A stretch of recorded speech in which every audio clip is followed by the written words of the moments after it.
I have pleasure in welcoming you to this meeting of the board. The year under review has been marked by intense and varied activity in all fields of education. You are aware of many of the interesting developments that have taken place.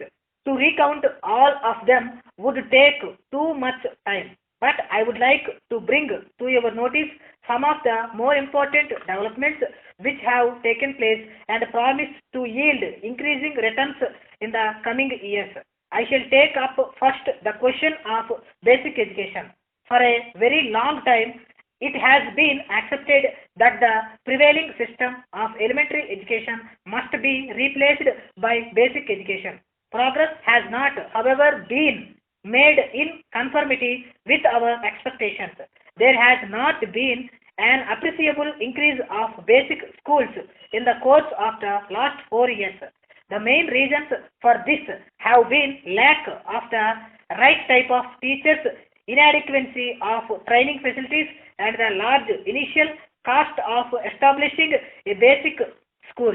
About 2 years ago, the center decided to take a direct part in the expansion of basic education. Accordingly, we offered assistance to the states for the establishment of one intensive basic education center in each state. A further step has now been taken by the decision to offer to all the states 30% of the expenses for the conversion of the existing elementary schools into basic schools. So far as the establishment of new schools is concerned, it is hoped that the cooperation of the center and the states will enable us to ensure that they are increasingly of the best basic pattern. As you know, the progress made in this field in different parts of the country has not been uniform. The government of India have therefore decided to appoint a small committee which will visit areas where basic education has struck root and make an on-the-spot study of the developments. We propose to utilize the report of this committee for the planning of a program of expansion of elementary education on basic lines in order to fulfill as early as possible the constitutional obligation on the state to provide free and compulsory education to all children of 6 to 14 years. You will also find in the agenda a proposal for the constitution of a standing committee for basic education which can meet frequently and advise the government of India on various technical and other issues connected with basic education. Steps are being taken to expand the program of social education in the country. You will remember that I spoke to you last year of the central scheme for the expansion of education by the employment of new teachers in elementary schools and social workers in select centers in urban areas. This was also intended to relieve the pressure of educated unemployment. The greatest emphasis during the current year has, however, been laid on the reorganization and improvement of secondary education. I think you will all agree that this has till now been the weakest link in the Indian educational chain. It is yet, in a sense, decisive in determining the quality of education both at the elementary and the collegiate levels.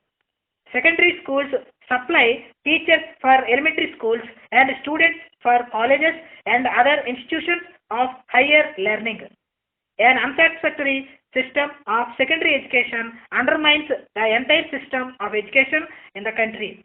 You will remember that at the last meeting of the board, I placed before you my ideas on secondary education. This is the stage up to which all should have an opportunity to go. In any case, it is the stage which marks and will continue to mark the end of the education for the vast majority. It should therefore prepare them for life, but I must regretfully admit that our secondary education does not at present fulfill this objective. The government have, on your advice, generally accepted the recommendations of the Secondary Education Commission and initiated measures to give effect to them as early as possible. Discussions are being continually held with the state governments, the universities, and boards of secondary education in order to carry out the various necessary measures of reform. I will briefly refer to only some of the more important steps already taken in this behalf. Steps have been taken to set up a textbook research bureau. You will agree that an improvement in the quality of textbooks is essential if secondary education is to improve.